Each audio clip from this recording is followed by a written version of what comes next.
colossal snowstorm nicknamed Knickerbocker Storm in Washington, D.C. The snow accumulation was so much so that it caused the roof of the Knickerbocker Theater to collapse, killing 98 people.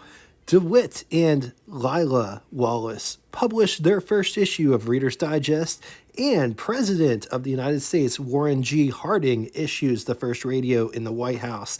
The year is 1922, and this pressed channel chassis hub-centered steering motorcycle could be had at your local Ner-a-car dealer.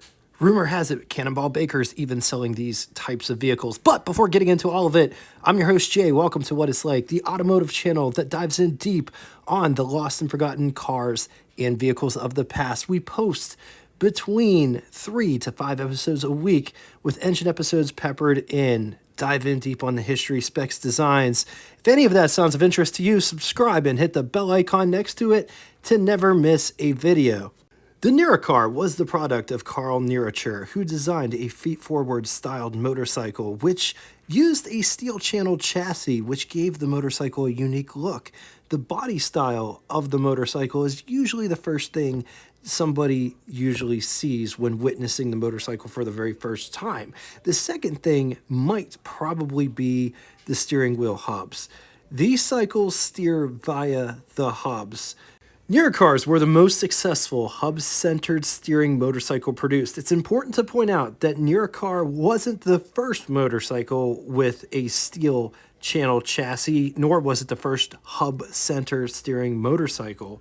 Carl was inspired by Benjamin Briscoe with his Scripps booth by Auto Lingo, which has a steel channel chassis, wood spoke wheels, of which that were 37 inches tall. Just think, riding a motorcycle with 37-inch tall wood spoke wheels definitely would be a sight to behold. The cycle featured 2 pairs of retractable outrigger wheels. His design sat 3. It was powered by a 45 horsepower V8 and a steering wheel to turn the front wheels. Carl's design would keep the low-slung steel channel chassis, but he would improve the wood spoke wheels with steel wire wheels, hub-centered steering, smaller single-cylinder would be the means of propulsion, but we'll come back to that in a minute. The Ner-a-car could be ordered in a couple different flavors, a couple different models.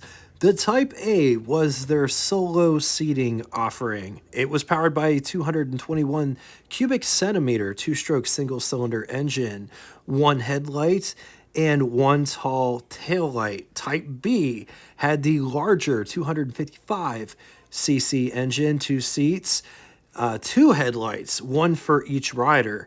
A commercial variant called the CB had 2 headlights, a pair of drum brakes on the rear wheels only. It also featured a steel box. It's important to note that you could have your choice of 2-stroke or 4-stroke engines.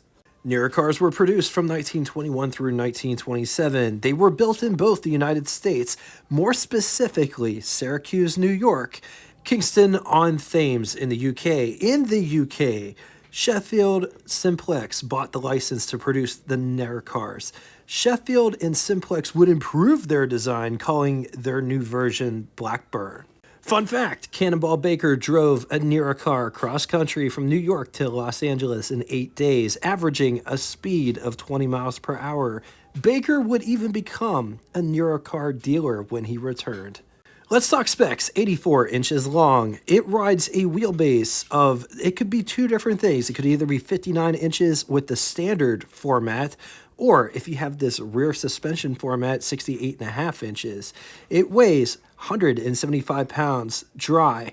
Price, around $288, which would be equivalent to you spending $5,440.81 in the year 2025. Between both the US and the UK, production was 16,500 Ner-a-car units. Just over 100 are known to survive today, and the breakdown was about 10,000 units were built here in the United States. 6,500 were built in the UK. Powering this rig was 221 cc 2-stroke vertical single cylinder. It was good for 2.5 horsepower, bore of 2.5 inches and a stroke of 2.75 inches, chain drive, center hub steering, kick start. Theoretical top speed was 35 miles per hour. Transmission used was friction drive. I found this 1922 Ner-a-car at the Gilmore Auto Museum in their Classic Car Club of America barn. That's where they keep all the nice stuff.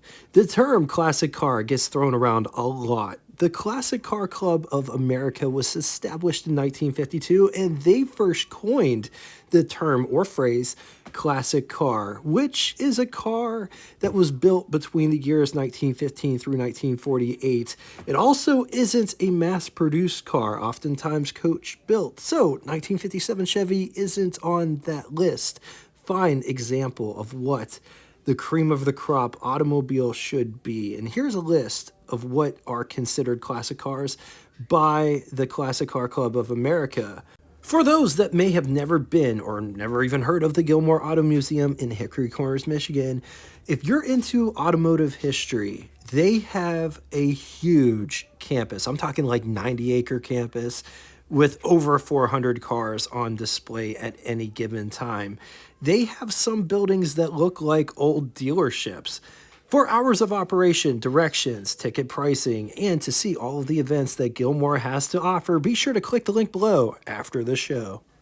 Let's take a quick gander at the steering system. Notice the hub center. Also notice the springs on the steering rods themselves. Two headlights. Headlights have bright bezels. Notice how the fender starts off narrow at the top and then it fans out as it goes towards the bottom. Ads claim that the rider could ride in their Sunday best and not get dirty.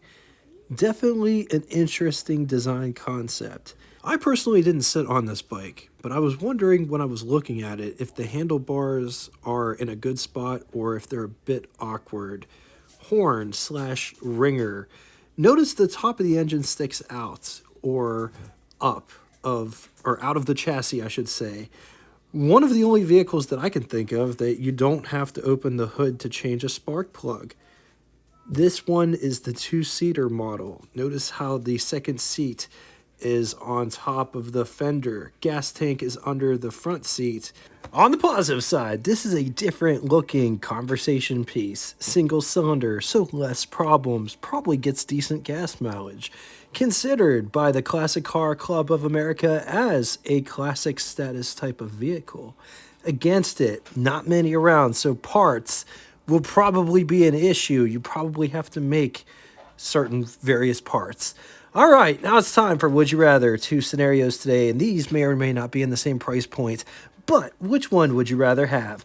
1932 Excelsior single, or 1922 Ner-a-car, or 1922 JAP single. I'm going to leave this here for a minute. If you need more time, feel free, pause the video. On to the second scenario. 1922 Norton single, or 1922 Ner-a-car, or 1922 AJS single. Once again, going to leave this here for a minute. If you need more time, feel free, pause the video. Now it's time for Name That Tune. First person to get both the name of the band, song title, and the lyric that comes next. You need all three to have your comment pinned to the top of the comment section today. Rolling and riding and slipping and sliding. So just finish the phrase there. I need the name of the band, song title, and the lyric that comes next. First person to do all three will have their comment pinned to the top of it. Thank you all so much for coming out and watching this one. If you'd like to get in touch with me, shoot me a comment in the comment section below, or you could always shoot me an email at what_it's_like@yahoo.com. Thanks again for everything that you guys bring, and until next time, toodaloo! Welcome to the after show. This part of the video doesn't have sound or commentary, but it gives you the opportunity to see this vehicle in its entirety without some blundering bloke talking about all the parts that you can see with your own eyes. Enjoy.